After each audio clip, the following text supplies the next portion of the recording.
안녕하세요. 코인우먼입니다. 오늘은 2024년 4월 12일 금요일 오후 4시 30분 경입니다. 구독과 좋아요, 알림 설정 정중히 부탁드리면서 오늘 영상 시작하겠습니다. 비트코인 반감기가 일주일 앞으로 다가왔습니다. 현재 비트코인 가격은 미국 3월 CPI 발표 이후에 반등한 다음에 횡보세를 보이고 있는데요. 비트코인 현물 ETF 승인 이후 신고가 달성 이후에 보여지는 지루한 비트코인 가격 트렌드에 대체 비트코인 가격 정점이 언제인지 투자자분들이 궁금해하실 바로 그 시기라고 생각이 듭니다. 이와 관련해서 시장의 평가 및 분석을 공유를 해드리면 우선 암호화폐 거래소 겸 대출 플랫폼 넥소의 공동 설립자는 CNBC와의 인터뷰에서 반감기로 인한 이번 비트코인 강세 사이클의 정점은 올 연말이나 내년 초가 될 수 있다라고 전망을 했습니다.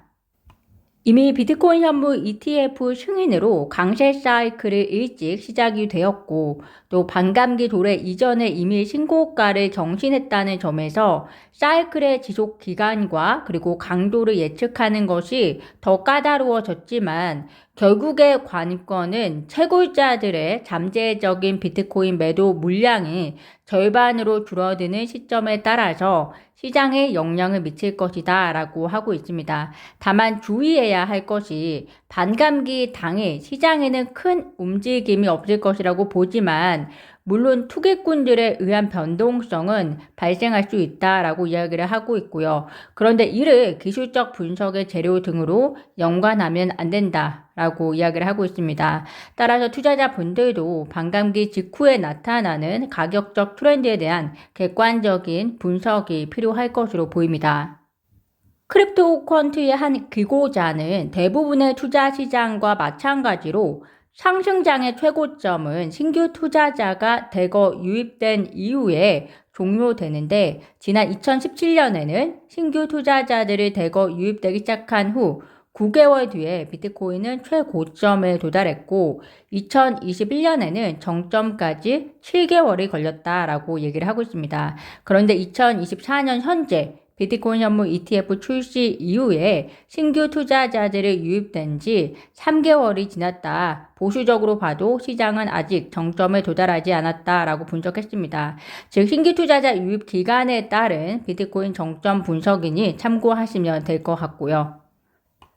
아크 인베스트먼트의 캐시 우드는 최근 보고서를 통해서 현재 MVRVZ 점수가 비트코인 강세장 초중반 단계에 있음을 시사하고 있다. 최근 미국 CPI가 예상치를 상회하면서 금리 인하 기대감이 크게 꺾였지만 곧 있을 반감기와 그리고 현물 ETF의 성장 등이 비트코인 강세장을 지속시킬 수 있다라고 분석하고 있습니다. 세 가지 분석 모두 현재 비트코인 정점은 오지 않았고 초중반 단계 상태로 보는 것이 지배적인데요. 앞으로 반감기로 인한 채굴자들의 매도 현황, 그리고 기관들의 본격적 유입 시작, 그리고 신규 투자자들의 유입 최정점, 그리고 홍콩 ETF의 시작, 그리고 통화정책의 본격적 피벗 시작, 이 네 가지, 이 여러 가지를 객관적으로 분석하시면서 투자자분들 나름의 정점의 시기에 대한 기준을 가지고 계시면 좋을 것 같습니다. SEC가 탈중앙화 거래소 유니스왑을 상대로 소송을 제기했다는 소식은 이미 전에 들으셨을 겁니다. 정확히 말씀드리면 SEC가 유니스왑에게 웰스 노티스를 전달했습니다. 그런데 코인베이스 케이스도 그렇듯이 웰스 노티스를 받고 기소를 당했습니다. 어쨌든 그로 인해서 유니스왑의 거래량이 급감하고 그리고 유니토큰 가격이 몇 주 만에 최저치를 기록했다는 기사가 나왔습니다. 탈중앙화 거래소인데 왜 SEC가 유니스왑에 대해서 소송을 준비하고 있는지 그들이 준비하고 있는 기소에 대해서 정확한 이유는 현재 알려진 정보가 없습니다. 유니스왑은 말씀드린 것처럼 탈중앙화 거래소입니다. 이더리움과 그리고 이더리움 베이스의 토큰 간의 자동 교환 거래가 용이하도록 설계된 거래소이다 라고 이해를 하시면 되는데요. 어쨌든 유니시압은 탈중앙화 거래소이고 그런 만큼 유동성 풀이 적으면 사용자에게는 의미가 없기 때문에 이 유동성 풀을 해결하기 위해서 AMM 알고리즘 기반으로 유동성 풀을 제공하고 특히 토큰을 특정 풀에 맡기면 전용 거버넌스 토큰인 유니를 보상으로 받을 수 있게 구축을 했습니다. 여기서 유니스왑은 한 발자국 더 나아가고자 하고 있습니다. 3월에 발표되었던 기사인데요. 유니스왑 토큰 유니에 대해서 스테이킹 할 경우 이에 대해서 수수료를 분배하는 정책이 통과될 예정이다라고 이야기가 나왔었고요. 이로 인해서 유니 가격이 24시간 동안 약 16% 상승했었습니다.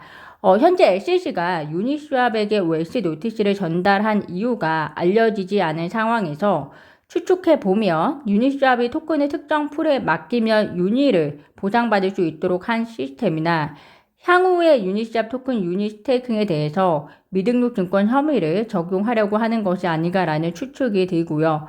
이는 중앙화 거래소이든 탈중앙화 거래소이든 투자자들이 이익을 기대하게 한다면 그것은 증권거래로 보면서 업계는 SEC에 등록해야 한다는 메시지를 SEC가 전달하려고 하는 것으로 보여집니다.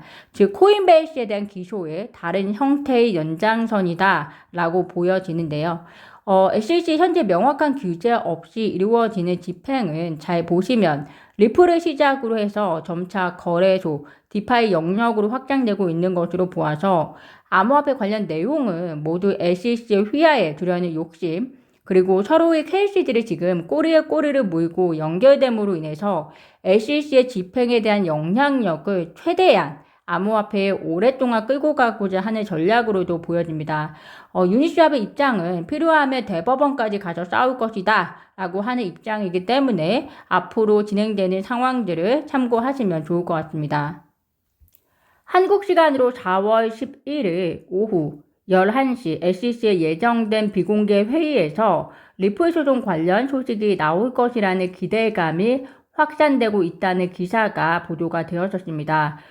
SEC의 비공개 회의는 종종 있는 이벤트로서 정해진 시간 안에 SEC가 다루어야 할 문제들이 아마 한두 가지가 아닐 겁니다. 현재 리플에 대한 소송뿐만이 아니라 SEC는 코인베이스, 바이낸스, 크립토닷컴에도 소송을 건 상태이고 또 이더리움 현물 ETF 문제건뿐만이 아니라 이번 유니스왑에 대한 웰스 노티스 건 그리고 예산 문제 등 논의해야 할 것이 굉장히 많이 있을 겁니다. 그런데 정해진 시간에 이렇게 많은 논의해야 될 것들이 많음에도 불구하고 리플 소송에 대한 논의를 통해서 리플에 대한 어떤 소식이 나온다는 것은 개인적으로 지나친 기대감이 아닐까라는 생각이 드는데요.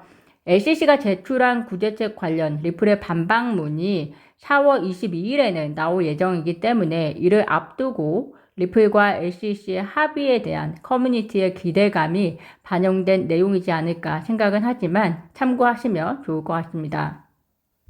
리플 최고 법률 책임자가 SEC가 미국 항소법원이 플로리다 소재 모바일 애플리케이션 개발 업체 텔리딘의 CEO에 대한 판결에 대해서 SEC의 재심 요청을 거부했다라는 소식을 전하면서 그 이유가 법원이 투자자가 금전적 피해를 입었다는 사실을 입증하지 않은 상태로 SEC가 징벌적 과징금을 부과할 수 없다라고 설명했다고 전했습니다. 여기서 굉장히 중요한 부분이 있는데요. 바로 SEC가 투자자에 대한 피해를 입증하지 못하고서 SEC 맘대로 징벌적 과징금을 부과할 수 없다라고 설명한 부분입니다. 결국 리플 CEO가 이 판결을 통해서 하고 싶은 말은 SEC가 리플의 기관 판매 거의 3배에 달하는 벌금을 리플에게 요구를 했는데요. SEC가 준비한 이 구제책 브리핑 안에는 기관이 리플로부터 XRP를 사들여서 기관이나 그리고 다른 투자자들이 어떤 손해를 입었는지 구체적으로 입증을 하지 못했다는 점이 아닐까 생각이 듭니다. 그렇기 때문에 SEC가 원하는 징벌적 목적의 20억 달러의 벌금은 법원이 결코 받아들여주지 않을 것이라는 메시지이지 않을까 생각이 드는데요. 참고하시면 좋을 것 같습니다. 오늘 제가 준비한 소식은 여기까지입니다. 오늘도 영상 시청 진심으로 감사드리고요. 구독과 좋아요, 알림 설정은 코인우먼에게 큰 힘이 됩니다. 감사합니다.